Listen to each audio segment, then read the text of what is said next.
नमस्कार दोस्तों, आप सबका स्वागत है हमारे यूट्यूब चैनल क्रिकेट पे। दोस्तों, इस वीडियो में हम बात करेंगे रीट 2021 की एक्सपेक्टेड कट ऑफ के बारे में। इस वीडियो में हम सिर्फ साइंस मैथ की बात करेंगे, इसके अलावा मैं बाकी वीडियो बना दूंगा हर सब्जेक्ट का।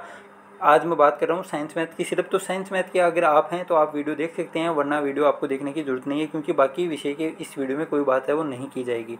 अब बात करते हैं दोस्तों साइंस मैथ की। तो सबसे पहले हम जानते हैं, क्योंकि अभी तक कोई पदों का वर्गीकरण है वो बोर्ड की तरफ से नहीं है, ना ही बोर्ड की तरफ से आंसर किया है। कोचिंगों ने जो आंसर की जारी किया है उसमें दोस्तों लगभग 5 से 6% है वो इधर उधर है, मतलब कोई में कुछ मान रहा है, कोई कुछ मान रहा है उत्तर। तो 5-6% में डाउट है, वो जो मतलब बोर्ड आंसर की जारी करेगा तभी पता चलेगा कि कौन सा आंसर वो सही माना जाएगा। और दोस्तों उसके बाद भी जब बोर्ड आंसर की जारी करता है उसके बाद आपसे आपत्तियां मांगी जाती हैं, उसके बाद भी दोस्तों जो फाइनल रिजल्ट आता है उसमें भी 3-4% वो ऊपर नीचे हो जाते हैं, कम तो नहीं होते, ज़्यादा होने के चांसेस हैं।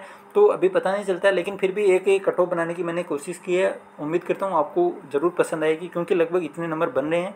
और आप देख सकते हैं पीछे का भी जो मैंने बताई है लगभग वही कट ऑफ है वो जाती है। लगभग एक आध नंबर है वो ऊपर नीचे हो सकता है, इससे ज़्यादा डिफरेंस है वो नहीं आएगा। क्योंकि बोल रहे हैं, कोई बोल रहा है 130 प्लस जाएगी, कोई बोल रहा है 115 प्लस ही जाएगी, 115 से 120 के अंदर ही रहेगी। तो एकदम से मैं एकदम सटीक और विश्वसनीय कट ऑफ बोल सकता हूं दोस्तों। इसके आसपास अगर आपके फाइनल आंसर के में नंबर आते हैं तो आप एकदम से सिलेक्शन की दौड़ में सबसे आगे हैं और आपका सिलेक्शन आराम से हो जाएगा।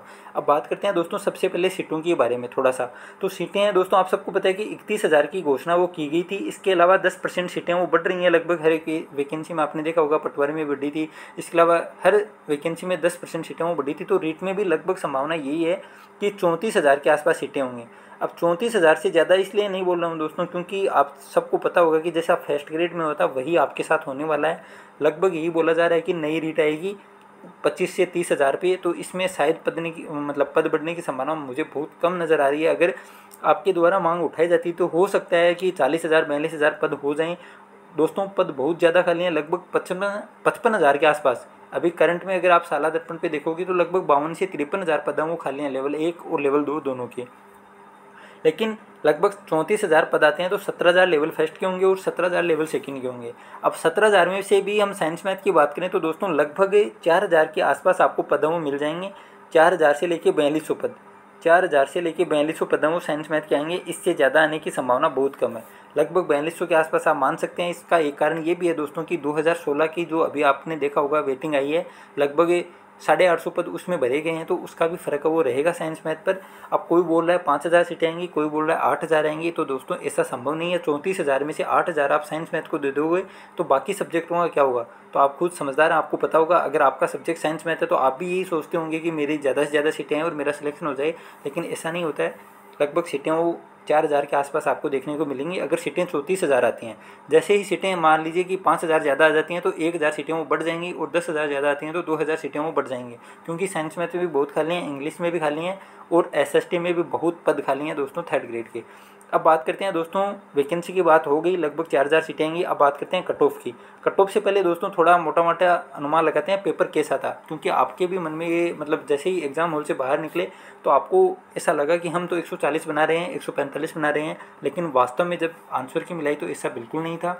बहुत बंदों के आते हुए गलत हो गए, 10 गलत हो गए, 12 गलत हो गए। और दोस्तों अगर हम देखें पेपर का 2018 से थोड़ा सा कंपैरिजन करें तो दोस्तों एक मतलब साइकोलॉजी को छोड़ दें, साइकोलॉजी का पेपर आसान था। इसके अलावा हिंदी का दोस्तों आप देख लेना 2018 में पेपर ऐसा ही था। संस्कृत या द्वितीय लैंग्वेज, मान लीजिए आपके संस्कृत या इंग्लिश थी, उर्दू, पंजाबी, लगभग हर सब्जेक्ट का हर जो सेकेंड लैंग्वेज थी दोस्तों हार्ड थी। 2018 में उल्टा ईजी था इससे। मैथ का पेपर भी थोड़ा ठीक ठाक था 2018 को देखते हुए। साइंस का भी दोस्तों थोड़ा ईजी था 30%। तो ये तो थी दोस्तों पेपर लगभग लेवल का था। तैयारी अच्छी थी तो आपको इजी लगा। अगर तैयारी मान लीजिए यही पेपर है वो 25 अप्रैल को आता तो पेपर अच्छा था, लेकिन 25 अप्रैल के बाद मतलब मई के अंदर डेट थी 20 मई, उसके बाद दोस्तों सितंबर में एग्जाम लगी है। तो बार बार जो एग्जाम आगे होती है तो जिसमें नहीं पढ़ने वाले बच्चे हैं वो भी दोस्तों पढ़ने लग जाते हैं कि एग्जाम आ गई, अब तो 1.5 महीना बचा है। तो मान लीजिए वो 1.5 महीने तैयारी करी अप्रैल में, फिर 1.5 महीने तैयारी करी मई में, और फिर 1.5 महीने करी मान लीजिए ये सितंबर में। तो उनकी तैयारी भी लगभग 4 से 5 महीने हो गई, इसलिए आपको पेपर वो ईजी लगा। अगर यही पेपर 25 अप्रैल को आता तो मेरे को मतलब ये कहने की जरूरत ही नहीं, आपको भी पता है कि पेपर आपको आसान बिल्कुल नहीं लगता। पेपर अच्छा था, ठीक था, लेकिन थोड़ा ब्लू प्रिंट है वो कम था दोस्तों साइकोलॉजी के अंदर, क्योंकि कोई टॉपिक मतलब बहुत से टॉपिक ऐसे थे जिनसे क्वेश्चन है वो बना ही नहीं। तो अब बात करते हैं दोस्तों कट ऑफ की। ये तो पेपर जो था वो हो गया, लेकिन ठीक ठाक पेपर था दोस्तों, और बहुत बच्चों के यहाँ वो गलती हो गई है दोस्तों, ओएमआर शीट को भरने में हो गई है या फिर टिक करने में हो गई, पेपर को पढ़ने में हो गई, लेकिन गलती हो चुकी है। अब बात करते हैं दोस्तों जनरल कैटेगरी की कट ऑफ की। तो जनरल कैटेगरी में दोस्तों जिस भी बंदे के 124 से लेके 124 से 127 के बीच बन रहे हैं, वो अपने आप को सेफ मान सकता है दोस्तों।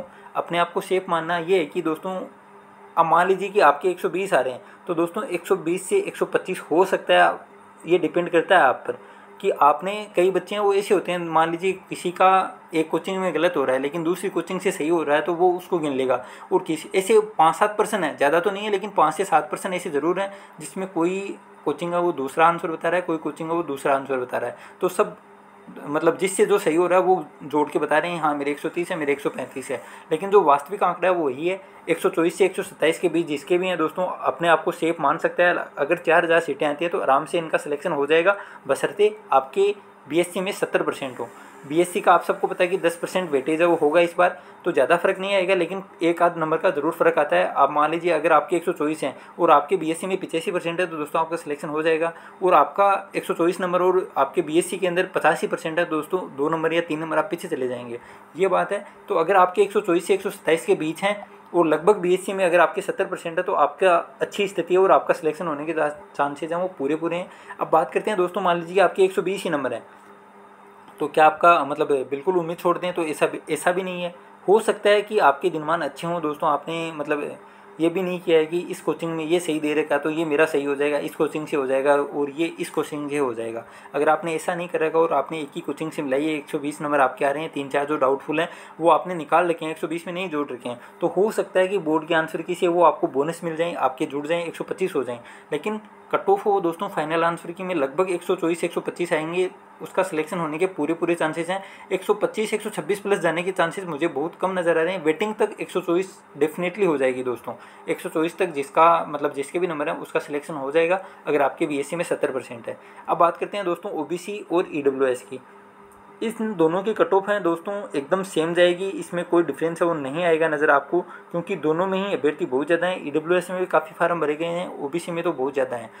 इनकी कट ऑफ दोस्तों 1 नंबर कम, 123 से लेके 125 आप मान सकते हैं, इससे ज़्यादा फर्क वो नहीं आएगा, या 123 से 126 मतलब जनरल कैटेगरी से 1 नंबर कम, इससे ज़्यादा बिल्कुल भी फ़र्क है वो नहीं आने वाला है दोस्तों। 123 से 125 नंबर अगर आप ईडब्ल्यूएस कैटेगरी से हैं तो अपने आप को सेफ जोन में मान सकते हैं। अगर आपकी बीएससी में 70% है, अगर इससे कम है तो दोस्तों आपको 1 नंबर ज़्यादा चाहिए, और इससे अगर बीएससी में आपके 85-90% है तो आप 1 आध नंबर कम है तो भी आपका काम है वो हो जाएगा। अब बात करते हैं दोस्तों एमबीसी की।